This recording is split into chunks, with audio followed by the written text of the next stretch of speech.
Let's take you back in time for a moment when a woman named Norma McCorvey sued Henry Wade, who was an official in Texas, over the right to an abortion.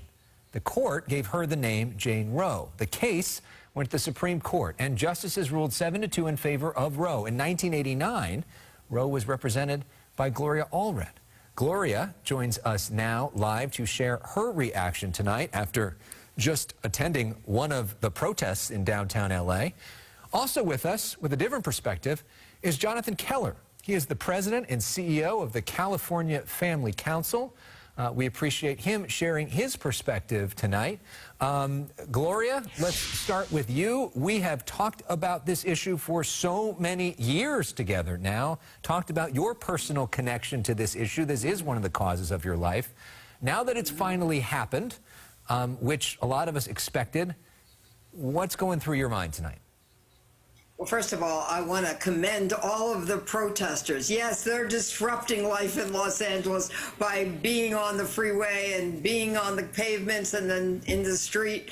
But our lives are being disrupted in a major way, in a very dangerous way. So here's to them. I agree. We won't go back. It is devastating. It is catastrophic. It is so dangerous what has happened to women, and that they are losing control over their lives, and it's not to be tolerated. We have to go to the street. We have to go to the streets. We have to go to the State House, the courthouse. We have to go to the White House, and we have to take our country back from the extremists who do not trust women to make decisions about their own body, who want to control our bodies and who want to control our lives, and who are putting women and young girls' lives at risk. We will fight back. We will win. It will be a long battle, but I'm confident that we will win it. Jonathan, your thoughts? Gloria says this is dangerous. She says people that you support are extremists. Your reaction? Well, first off, Alex, thanks for having me, and it really is an honor to be across from Gloria. I know she has a legendary career, not just on this issue, but on so many issues. Look, I think the honest truth is that we do have a difference of opinion here. We disagree on some fundamental issues, but I think an important thing for us to remember is what the Supreme Court is doing here is actually, I think, a pro-democracy move. It is returning this right back to the people and to their elected representatives. Now, what that's going to mean here in California, obviously, not a whole lot is going to change. In fact, we've already seen Governor Newsom and several other state leaders that are talking about expanding abortion rights in the state of California. But my concern as the leader of California Family Council and as a pro-life advocate, I just think that a lot of the ways we're talking about this is really out of step with the vast majority of not just Americans, but even Californians. This is an issue that brings up a lot of heat, a lot of tension. I was just at the Capitol in Sacramento on Wednesday. We had over 1,000 people in triple-digit heat for the second annual California March for Life. And it is absolutely true that there's a strong division of opinions on this. But that's why I think a one-size-fits-all policy from the federal government is just not a good idea. I think this should be left up to individual states. And even within the state of California, I think there is a lot of common ground. I think, for example, that most people in our state, they don't want abortion to be used as birth control. They don't want abortion to be used for sex selection purposes.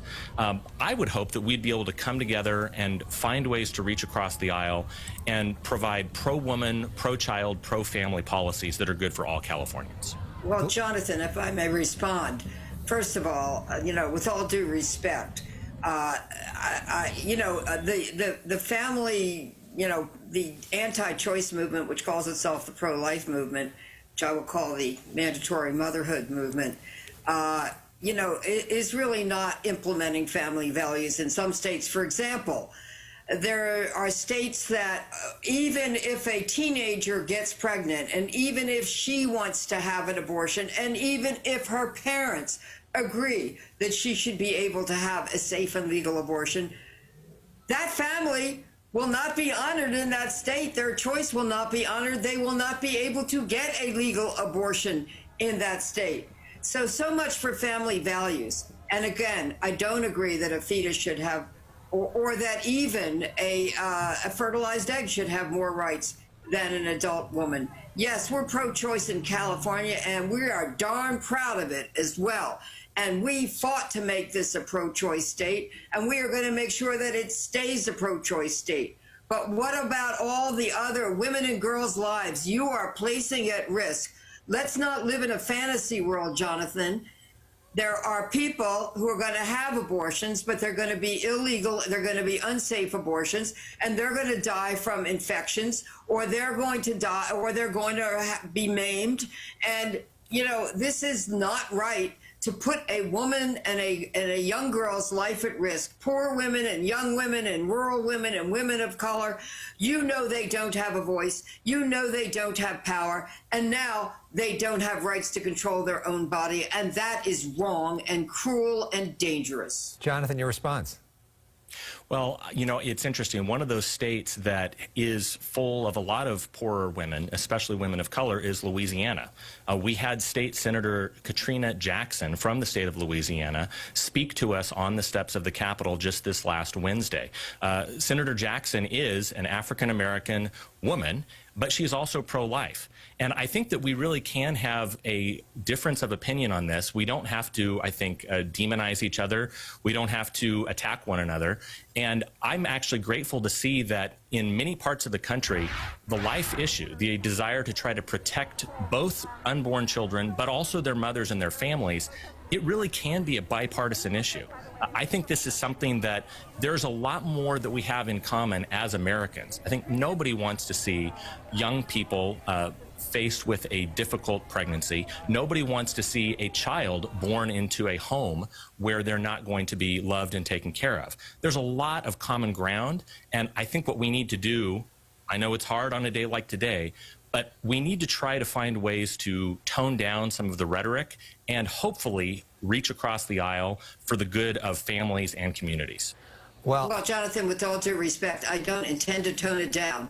I am not going to be silent in the face of injustice, and all those protesters and marchers that you're seeing are not going to be silent while you decide what they can do with their own bodies. With all due respect, sir, again, you will never be pregnant. You never have been pregnant. You don't know what it's like to be pregnant. You don't know what it's like to be a single mother supporting children and not able to afford another pregnancy and to deliver and give birth and support another child. You have no idea what that is like. You don't know what it's like to have to undergo an illegal abortion.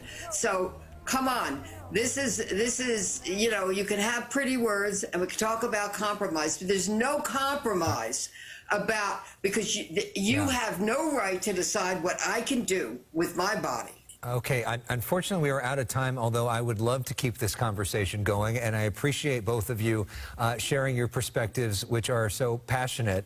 Thank you both, Jonathan and Gloria. Really appreciate the time.